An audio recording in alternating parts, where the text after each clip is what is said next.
I'm sure I say this often, but the latest batch of the middle episodes is a really great batch. Today I'm talking about episodes 5, 6, 7 and 8, season 3. As always, I will go through the episodes, so there will be spoilers and I'll share some thoughts. They're all really good, and we have a really great Sue moment that's actually in the first episode I'm talking about. This is Season 2, Episode 5, The Test. This is directed by Elliot Hegarty, and there are 3 parts to the narrative, so I'll talk about those in turn and share some thoughts. And I'll talk about Sue last, because she has a really brilliant moment. We have part of the narrative focusing on each of the kids. One of them involves the upcoming PSATs on Friday, the practice SATs, and Axel has waited until the last minute. Frankie tries to get him to study, and there was a really, I think, eye-opening moment for the character of Axel when he does the test. He comes home and he actually seems quite devastated because he realizes he left it until the last minute. He did horribly on the test. At least he feels he does.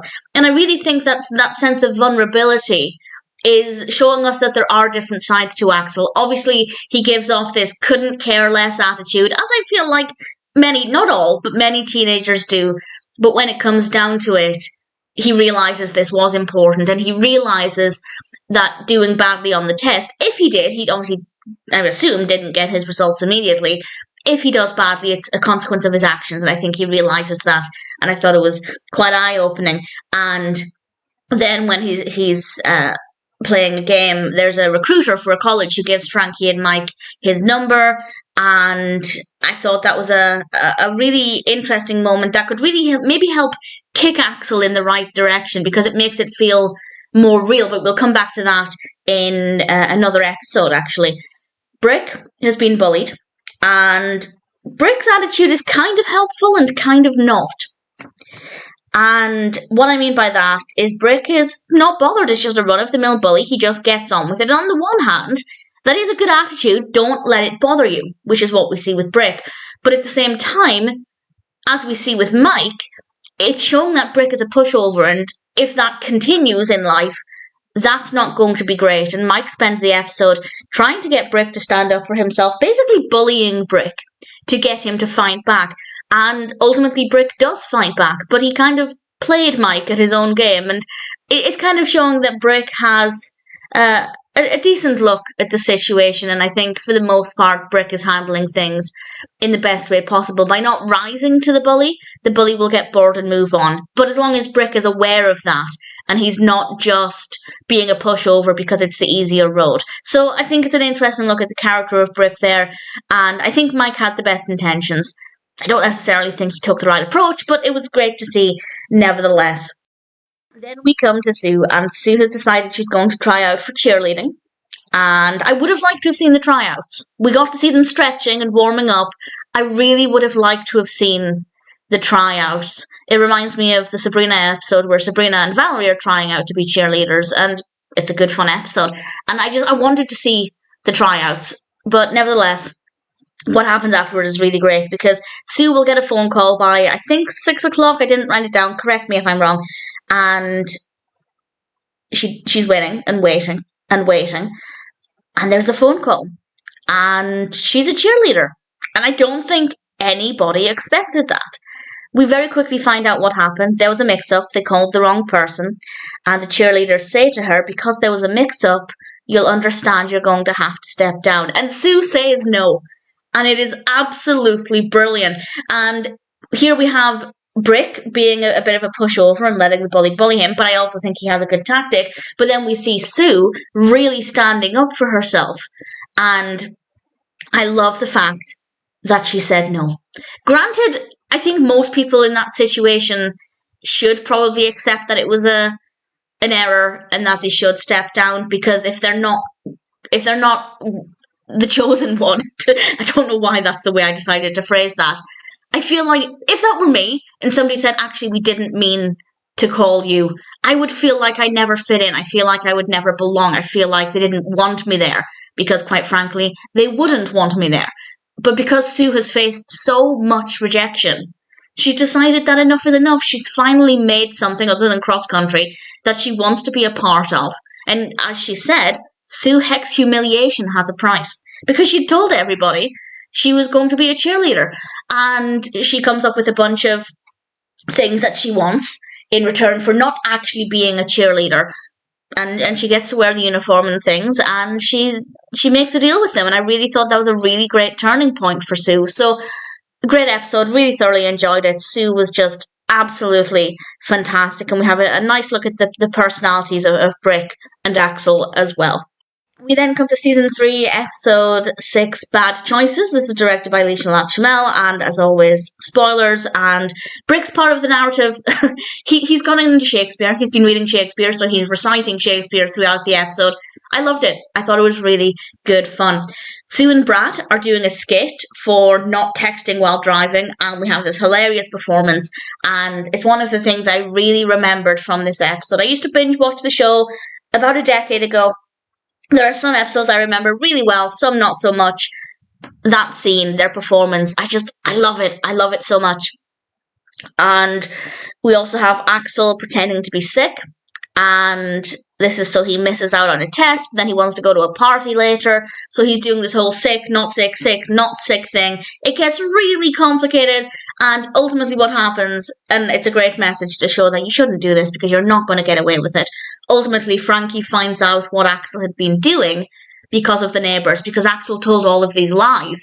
But of course the neighbours, the parents of Axel's friends, said that's not true, that didn't happen, and it's great. And Axel's response at the time was fabulous. He was working on a roof, which and really started to hammer the roof really quickly. I loved it. It was a lot of fun, and we'll come back to the roof in a moment, because the main part of the narrative well, I guess it's the main part. I suppose it takes up the most time, but everything is, I guess, kind of balanced. But their house is falling apart. The dishwasher causes water to go everywhere. Clearly the house is just, it's a home, but it's not exactly the safest or the most welcoming environment. And Frankie's talking with Bob, and she gets the idea to maybe just visit Hickory Arms, which is this apartment complex or this house complex, and they decide what harm can looking do. So they go and visit this, and it's beautiful. It's a really gorgeous property. It looks a lot more modern, and it looks a lot kind of cleaner and polished and fine-tuned. But as I think Axel pointed out, one of the kids pointed out, once their furniture's in there, it's just going to look the same, which I think is a very good point. You can see show homes, they're absolutely stunning, brand new, shiny, but obviously once your stuff's in a good way, it's going to be your home again, but it's not going to look as shiny and new.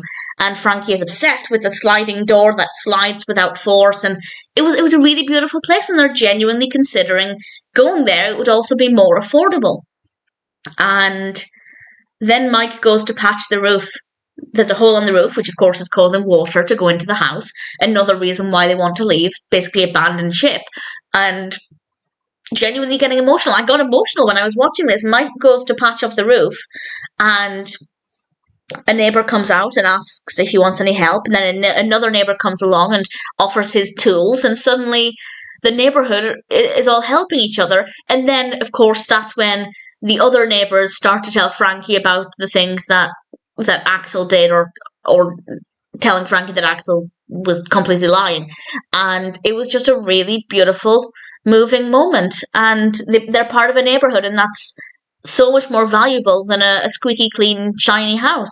A squeaky clean, shiny house that would, over time, also start to fall apart. Granted, they might have people on site to fix it, but nothing's going to be new and shiny forever. And I just thought it was really beautiful. So Bad Choices is a really, really great episode. A lot of fun in some places with Brick and Shakespeare, Sue and Brad's musical performance, but also quite a moving and meaningful episode as well. Then we come to Season 3, Episode 7, Halloween II, directed by Elliot Hegarty. And again, we have 3 parts to the narrative, so I'll talk about those in turn. Brick and Frankie are looking for a costume, and Brick said something that I found to be quite relatable.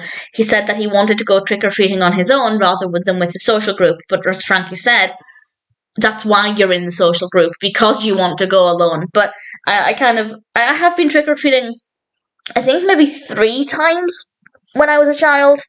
I think maybe 2 or 3 times, and it was always in a small group. I could never imagine going trick-or-treating in a giant group. So I'm kind of with Brick on that one, but also Frankie had a good point. And Frankie is actually roped in to take the social skills group trick-or-treating, and this woman walks past and says something kind of under her breath, really mean about the children and their behaviour. So Frankie goes after her and unleashes, and it was a really moving moment. And she really stands up for those kids, and it was really beautiful to see. And of course, everybody's in costume. You've got a really nice Halloween trick-or-treaty atmosphere. I always love the Halloween episodes. I love the Halloween episodes of any sitcom, but the middle always gives us such fun costumes.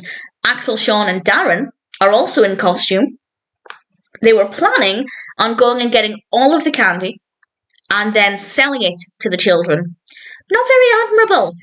But then they witnessed somebody stealing this little kid's candy.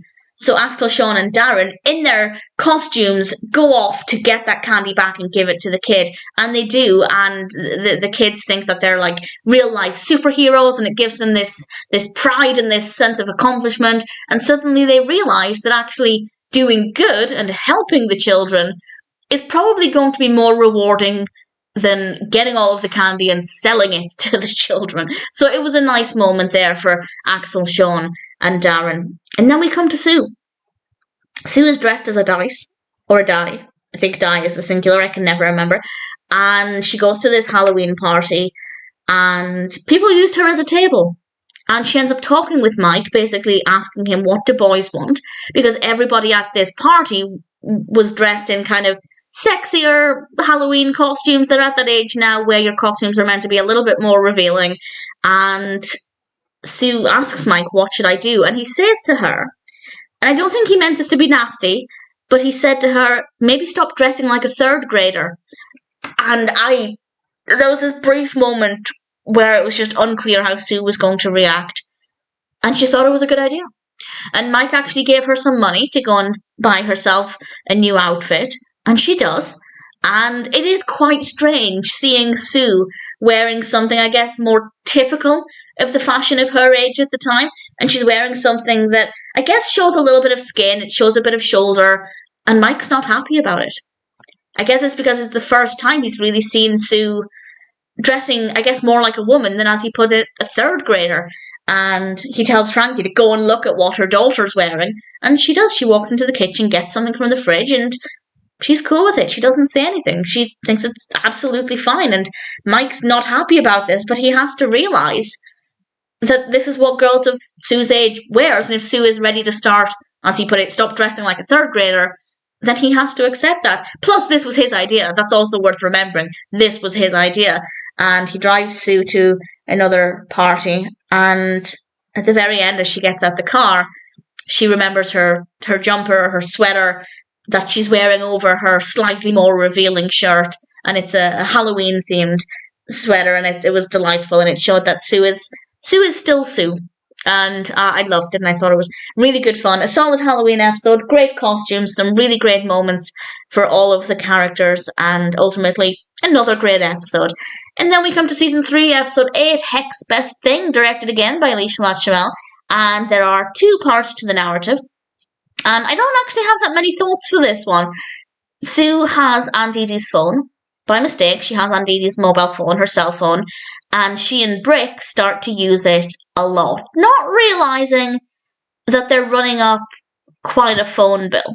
And they have some fun with it, and then they start to panic when they realise what's happening, and then Frankie ends up finding out and texts them to meet her in the kitchen, and she signs it Mom, which Brick reads out as MOM. I don't know why I found that funny, but I did. She busts them, and I thought it was decent. I think they could have done a bit more with the aftermath and the punishment and reinforcing that this was a terrible idea.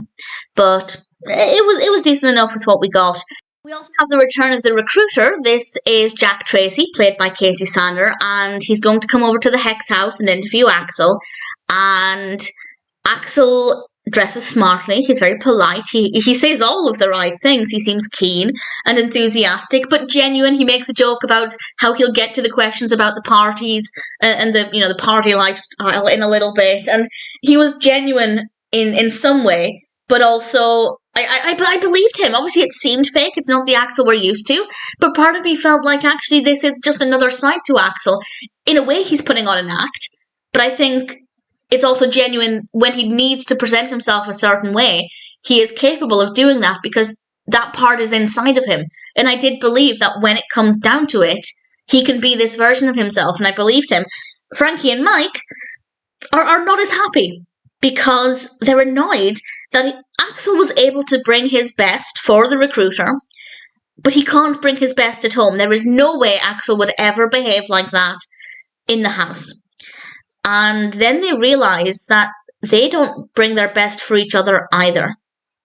And I think that that's very true. The way people behave around their family is not the way they behave around near strangers. And ultimately, they realise that that's because you don't have to. Yes, you need to be polite and courteous, but one of the great things about being in a family is that you're comfortable enough to let your guard down.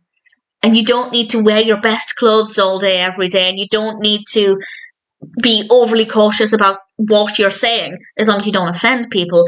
And I think that that's a really beautiful message, that you don't have to bring your best for your family, because your family don't expect your best. They expect you to be more genuine, more relaxed. I would argue that anybody who brings their best 24/7 is not being genuine, because I don't think anybody has the energy or the mental capacity to be that version of themselves all day, every day. That would be exhausting. Sometimes you just want to let your guard down and relax. And they ultimately realise that that's fine. And in a way, at least my reading of it, is that that's even better.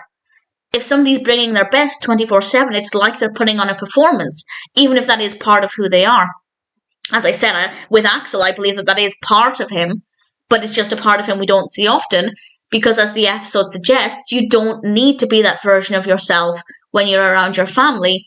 The version your family sees is, in my opinion, more personal, more realistic, more relaxed, more open, and more honest. And I think it's a beautiful message, and I really enjoyed it. So, not a bad episode to end this batch.